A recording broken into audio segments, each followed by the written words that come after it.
Today is going to be a bright, sunshiny, happy day because we are finally making our own clay. So to make your own clay, you just need flour, salt, and water. And if you do want to color your clay, you can color it with food coloring, you can color it with liquid watercolor. I did not color my clay, and I just decided to paint it afterwards, and I made the weirdest, funkiest creature. I decided to think of what will make me happy. Who am I as an artist? I started out this video, you'll see in a second, of thinking I was gonna make a tile, like a self realization tile of who I am and what makes me smile, but eventually I got to this little guy. I don't know, it's adorable. I can't wait to spray it with liquid glaze and put it out in my garden. I think it's so cute and so weird. Can't you just picture this in like a Salvation Army like donation bin and then being like weirdly obsessed with it? I don't know, that's just me. But if you want to learn how to make your own clay and then your own weird little guy focusing on coils, slab building, and just getting creative and smiling through the whole thing, keep on watching to the next clip. The first thing we need for our sculpture is obviously we need some dough. So what I'm going to do is I'm going to combine 1/2 cup of flour, 1/4 cup of salt, and 1/4 cup of water. I just have bread flour right here that I'm going to put into this bowl. I'm going to first merge together all of my dry ingredients, which that's my flour and my salt.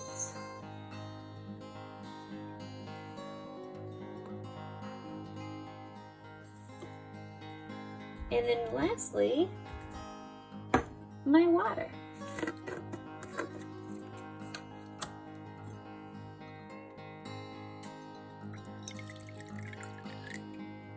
Now I'm going to mix this all together and it's going to form my dough. Once you have this pretty shaggy looking dough, you are going to knead it with your hands until it has the consistency of Play-Doh. A lot of like preschools and a lot of places where maybe people would put things in their mouths use this instead of Play-Doh, because obviously it's completely edible, it's super safe for you, and it dries just like Play-Doh would. The reason why it dries is because it has salt and water in it, and when salt and water dries together, it gets crystallized. So I'm just going to keep kneading my dough until it has that nice Play-Doh consistency. I have completely developed my dough. I have made sure that all my ingredients are completely incorporated. All my textures are completely the same. If I rip anything apart, there's aren't pockets of salt or pockets of water. So this is pretty nice and ready to go. All right, so now I'm going to clean up my area. Go wash out my bowl. And now what I've decided to make with my clay is an all about me tile like you saw from the beginning. So I'm just going to section out my dough. These are going to be for all the things that I'm going to attach onto my clay. I keep calling it dough, it is technically clay. Just to make sure that I can actually transport it, I am going to be making this on a piece of paper. Make sure it's a pretty tough piece of paper. You can use cardboard or a plate if you're at home. I guess we're all at home right now, right? So I'm going to just start by thinking of what shape do I want my tile to be. I think that I've decided that I want a round tile because I want to be able to kind of build it up and make it a little bit more three-dimensional. Now we are making a relief sculpture, so that means it's going to be flat on one side and then three-dimensional on the other. So let me just start making my shape.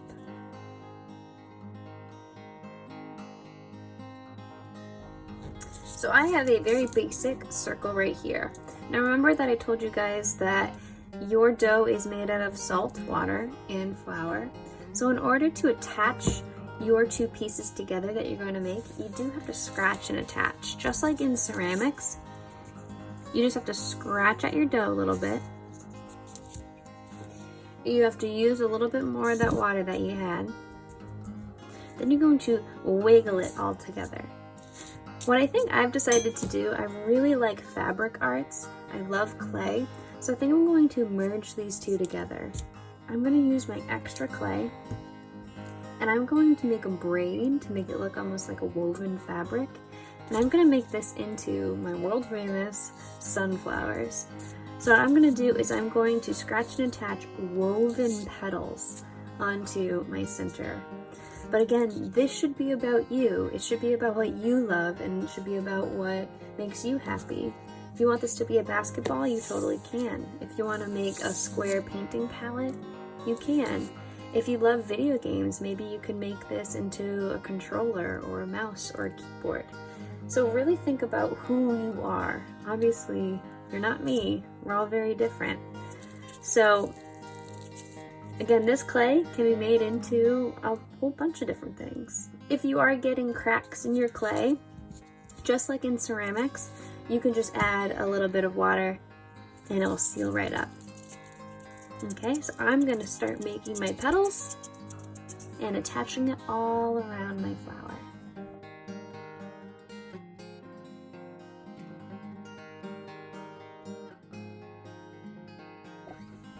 So in order for me to manipulate this clay, I do have to have pretty wet hands or else it just kind of falls apart. Just like if you've ever played with Play-Doh or anything, making that clay snake, rubbing your hands back and forth. If you do it on the table, you get a little bit better of a coil. What I'm going to do with this coil, rub it on the table. I'm making my ends a little bit longer because I think that some flower ends are pretty long. This is how you make a coil. I am adding water to the area that I want to attach my clay and making sure that there is a little bit of some texture there. And then I'm just gonna wiggle it on. Should stick. Now in order to make that braid, I want to pass one coil over the center coil, another coil over that part. I'm doing it again. I'm going to put one coil over the center,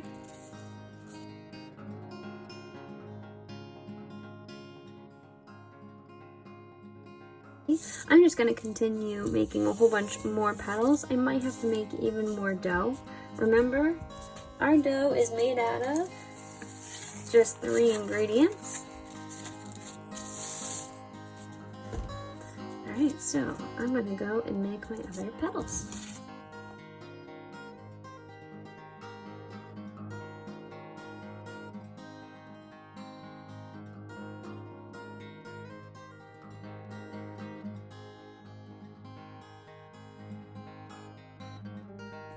To make this little button nose out of clay, you want to make 3 balls out of your clay. One ball will be a teeny tiny bit thicker. Then you just lay down the other 2 and squish them so they're a pancake. Then squish this little ball on top. Then you have a little sweet button nose made out of clay.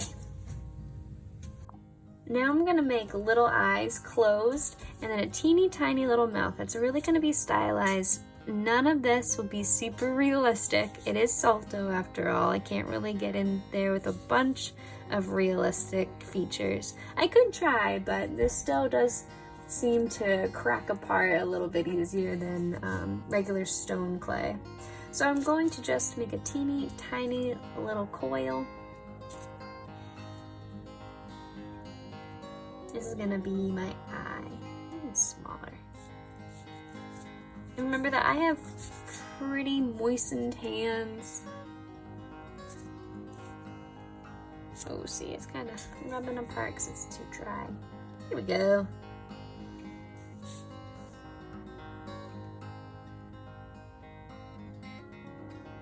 Okay, so part of my eye will be super teeny and the other will be a little bit bigger. Remember, these eyes are closed. Here we go. Maybe I can go in with like a little toothpick, or I have a little knife here, so I'm gonna just get in there.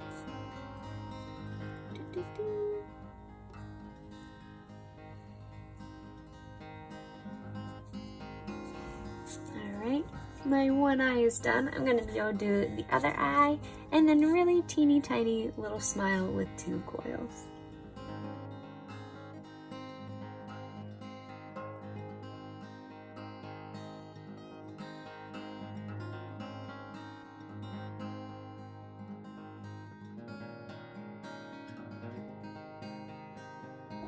Alright, I think I'm almost done. I made a little leaf here. The way I did that is I made a little teardrop shape. First I made a little ball. To make that teardrop shape, you want to flatten and pull into a triangle with your fingers. And then just start flattening out with your thumbs till you get a big enough piece. I'm actually not going to be cutting off the chin of my little elf thingy, my little self tile. I'm just going to put leaves right here like a little bow tie. I really love gardening, so I feel like this is a really wonderful way to portray that I love plants, I love smiling, I like fantasy. I think it's just a good way to personify me. Almost like me if I were like a garden fairy or something. Who knows? I don't know, art takes us weird places, right? Alright, I think my leaf is done. Then you could use a toothpick, but I have this clay knife here. It's called a needle tool. I'm just carving in little textures. That's how you make leaves out of clay. Boop, boop, boop. Alright, and remember, to attach it, you do have to add water, or else it won't fuse together. Then I'm just gonna place my sweet little leaves right here. I think I'm gonna add maybe a little something right here too.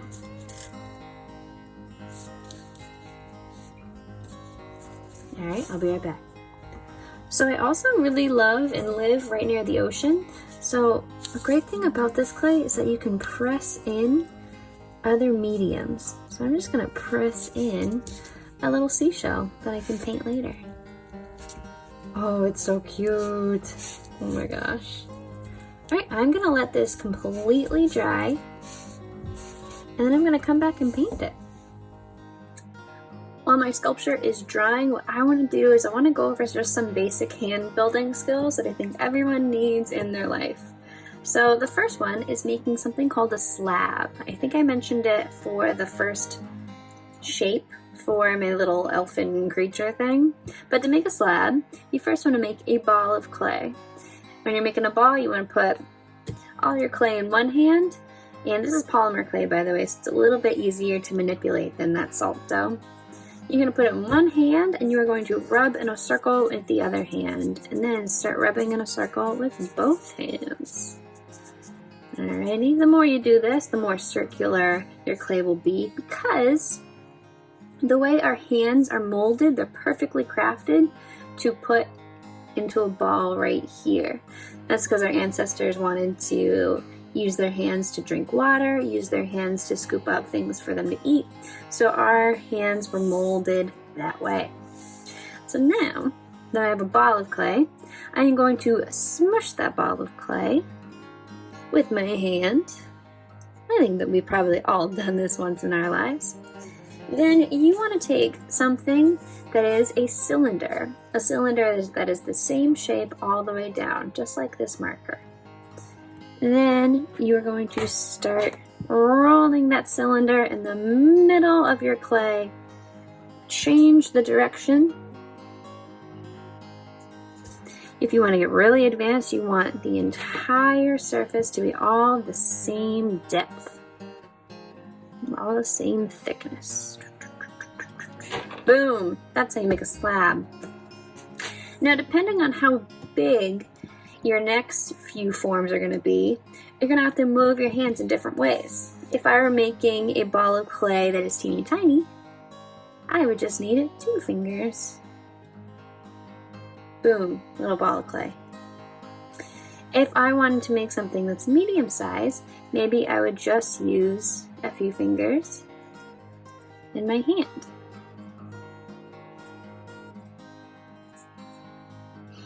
Maybe you start using the sides of your hand, maybe the fingertips of your fingers. This is a great time to kind of connect with your body.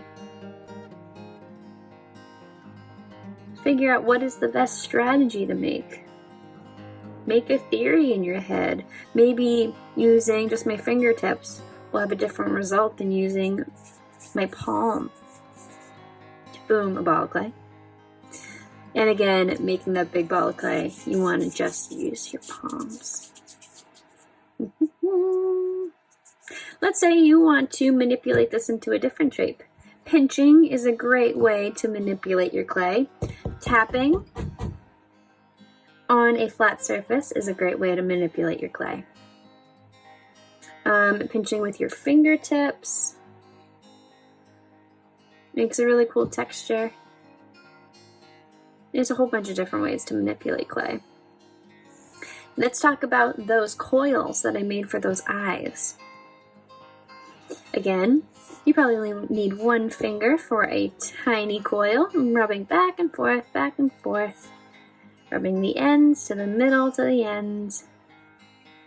That's how you make a teeny tiny, oh, it looks like a little inchworm. I'm gonna make it an inchworm.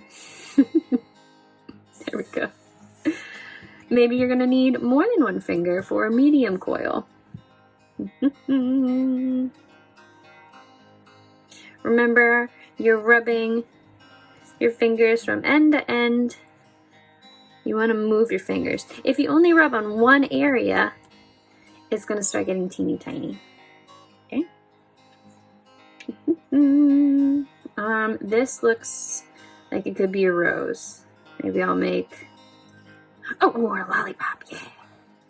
Lollipop. Boom. Lollipop. Take an interim, you get a lollipop. And the interim gets some hair. Perfect. Excellent.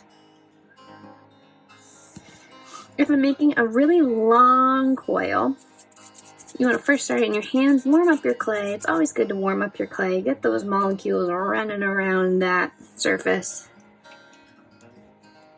Remember, you want to rub onto your coil from end to end. End to end. Notice that this part's moving, but this part isn't. Maybe now you're gonna have to do two hands. Get that motion in there. If you're a little bit older, maybe think about the physics of your clay. What's happening to your clay? You're younger, think about just simply, why would putting force down onto clay make it get longer? Think about that motion. Hey, now I have a great big coil. Oh my gosh, this is a weird situation I have myself in. With coils, you can always start stacking it. That's called a coil pot. You can just keep stacking and stacking and stacking, larger, larger, larger. But those are kind of the fundamentals of hand building with your clay. All right, let's now go check back in with my weird little elf guy. Maybe it's finally time to paint. It's been some time later, and this guy is finally dry. You know when your dough or your clay is dry because it turns like this whitish color.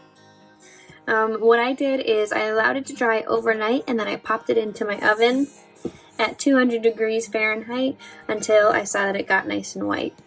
This might take a while depending on how thick your clay is, and it might be really, really short if you have really thin pieces of clay. What I'm going to do now is, honestly, I kind of like how this looks. It almost looks like it's made out of sand. And I realized that I think it looks like an elf because these looks like it's this ears or something. I don't know. To me, it looks like an elf. Now what I'm going to do is I think I'm going to keep these nice and white. I think that I'm going to keep maybe the petals white, But I'm just going to use a little bit of acrylic paint and I'm going to paint over some details. You do not have to do this step if you're making, let's say, like a sand castle or something you want to stay white. Do it. This is perfect. It doesn't really crack. It's really nice, durable clay that you can really press in your textures, but this is really cute. And all you gotta do is let it dry and then bake it for a bit.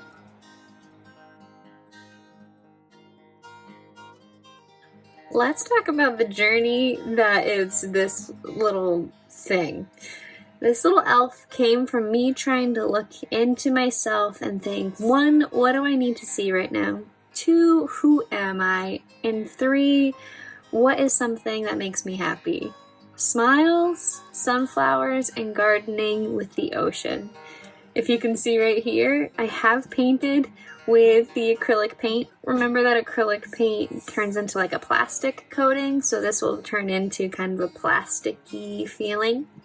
But I just took flour, salt, and water, made it into this earthy creature that I actually really love. It's so cute and it actually makes me so happy.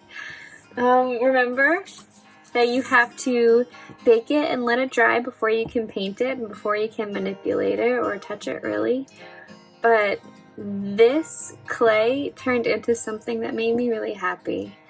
And I'm so happy that I figured out this recipe from Cassie Stevens and I could make something that made me and hopefully all of you really smile. It's so creepy, isn't it? I do love how it came out. I think it's so funny.